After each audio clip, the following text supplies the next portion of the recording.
A paz do Senhor para todo o povo de Deus, para este grupo da IPRB abençoado, no nome de Jesus, e para todos quantos tiverem contato com esse vídeo, no nome de Jesus. Que esse vídeo ele seja algo para aumentar a tua fé. Amém?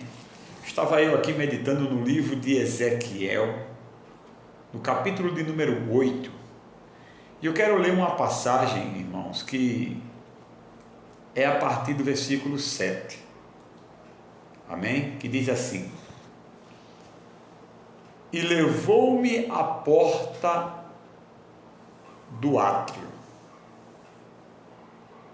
então olhei, e eis que havia um buraco na parede, e disse-me: filho do homem, cava agora naquela parede.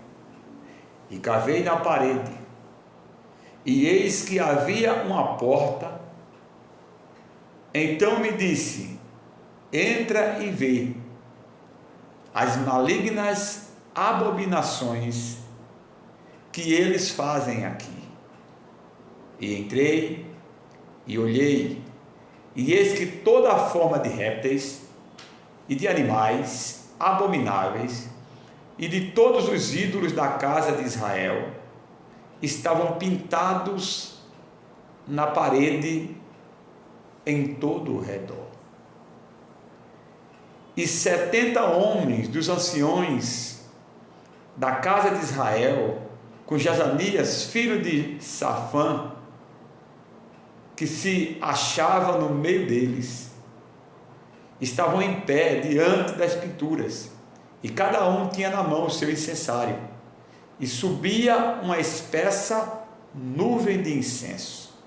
Então me disse: viste, filho do homem, o que os anciões da casa de Israel fazem? Nas trevas, cada um nas suas câmaras pintadas de imagens, e eles dizem: o Senhor não nos vê, o Senhor abominou a terra. E disse-me: tornarás a ver ainda maiores abominações do que as que estes fazem. Amém? Até aqui, do 7 ao versículo 13. Deus usava muito Ezequiel em visões, e levou ele a ver coisas ocultas que não eram visíveis ao olho comum ou ao ser humano comum, e que era tipo uma seita dentro do próprio judaísmo. Se você for ler mais um pouquinho, versículo 14 em diante, você vai ver, né, que Deus também levou ele a ver mulheres que choravam por Quemos. Quemos é um ídolo, né, que os naturais da terra adoravam, os cananeus. Uns chamam Quemos, outros chamam Quemosh, né, e outros ídolos.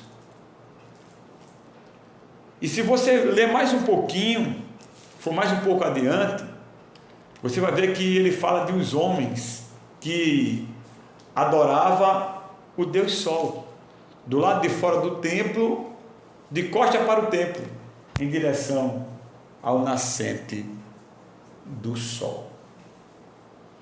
Se você ler os capítulos seguintes, né, o 9 e o 10, né, você vai ver que Deus dá uma visão a Ezequiel de que o fogo do santuário estaria sendo retirado. Deus se manifesta muitas vezes em visão e dá sinal, mostra o fogo como sinal da sua presença.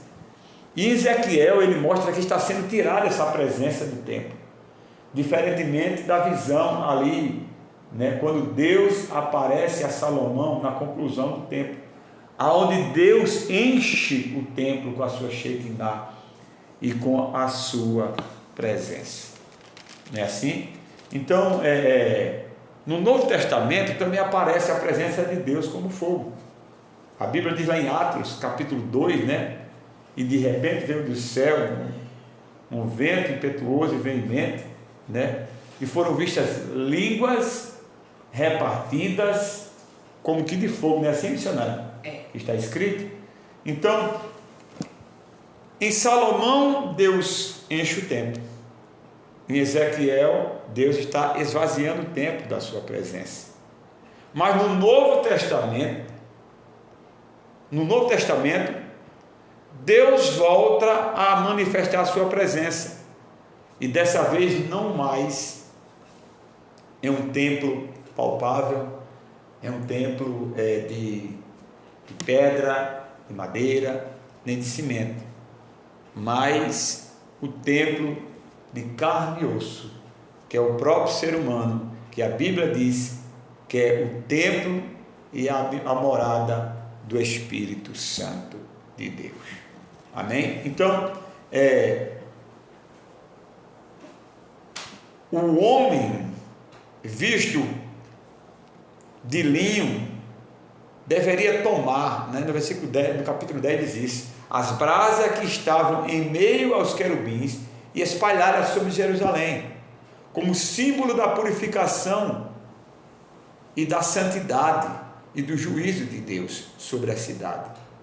Além disso, o profeta Ezequiel viu a glória do Senhor no templo, a qual se manifestara muitas vezes ao longo da história de Israel, como por exemplo, né, quando encheu o santuário de Deus nos dias de Salomão. Está lá, né, em 2 Crônicas 7, do versículo 1 ao 3. Agora, no entanto, ela seria retirada, né, no capítulo 10 fala isso, dali, em razão de quê? Dos muitos pecados cometidos naquele lugar, aonde fala isso? O capítulo 8 de Ezequiel, a partir do versículo 7. E no versículo 18 tem a conclusão do castigo de Deus sobre aquele povo, né? Agora, no entanto, ele seria retirado dali em razão dos muitos pecados cometidos naquele lugar. Então, o sacerdote estava cometendo pecados abomináveis, terríveis. Mas hoje, mesmo Deus decidindo enviar o seu Filho amado, pregar o Evangelho, morrer naquela cruz, por 40 dias, caminhou com os seus discípulos, dando ordem a eles e dizendo o que iria acontecer. Mesmo depois, após a inauguração da igreja, né, em Atos capítulo 2, onde Deus encheu todos ali com o batismo com o Espírito Santo, e batizou Paulo, e batizou Cornélio, e saiu batizando até o dia de hoje.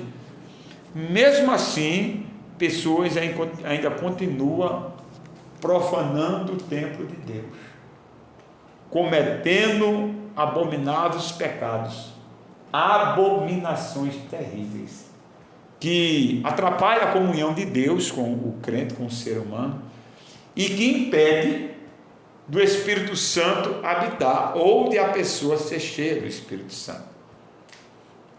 Eu vou ler um trecho aqui agora, que não é meu, mas é da Bíblia de Estudo, diz assim: na nova aliança, os cristãos são feitos templos de Deus e habitação do seu Espírito Santo. Aí dá um conselho aqui agora: por isso, não devem abrigar qualquer tipo de impureza ou transgressão, e aqui acrescento eu, né? Abominações. É terrível para uma pessoa, depois de ser cheia do Espírito Santo, irmão, voltar a pecar, né? E voltar a ser escravo de Satanás novamente. A Bíblia diz, né, missionária, que quando o espírito imundo ele sai do corpo do ser humano, quando o Espírito Santo entra, né? Aí o espírito imundo sai, a Bíblia diz que ele vai andar por lugares áridos, e não encontrando repouso, ele diz: voltarei para a minha casa. Então, se ele voltar, a intenção sempre do pecado é voltar, sabe?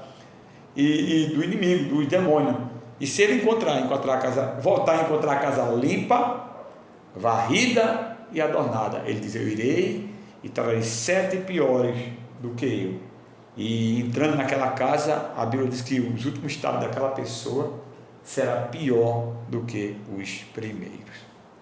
Pois aquele que se entrega ao pecado afasta do Senhor. Então, o pecado afasta o crente de Deus, o Espírito Santo da pessoa. O Espírito Santo, ele tem ciúme e ele não habita onde habita pecado.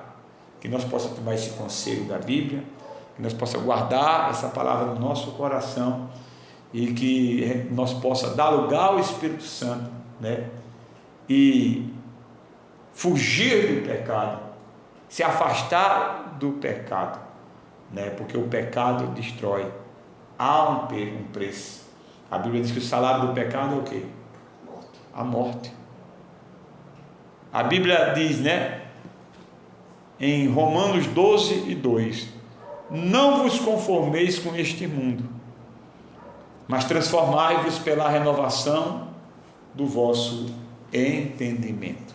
E só tem uma maneira de nós ser transformados pela renovação do nosso entendimento, é sendo cheio do Espírito Santo, observando a palavra, lendo a palavra, meditando a palavra, comendo a palavra, porque a palavra verdadeiramente ela é lâmpada para os nossos pés e luz para o nosso caminho.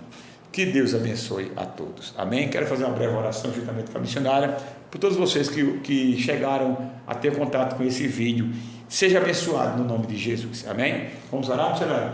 Soberano, eterno, maravilhoso, bendito e santo. Oramos, te entregamos esse vídeo, meu Pai, essas palavras que eu falei, para que o teu Espírito Santo confirme essas palavras no coração de cada um dos teus filhos que chegaram até aqui, meu Pai, ouviram e viram esse vídeo por completo, Senhor, e estão recebendo esta oração. Se tiver alguém doente, enfermo, que seja curado. Se tiver alguém oprimido, que seja liberto. Se tiver alguém, meu Pai, que estava se afastando dos teus caminhos, que possa voltar para os teus caminhos e ser cheio do Espírito Santo, no nome do Senhor Jesus. Amém. Amém. Graças a Deus e obrigado, Jesus. Que Deus abençoe a todos.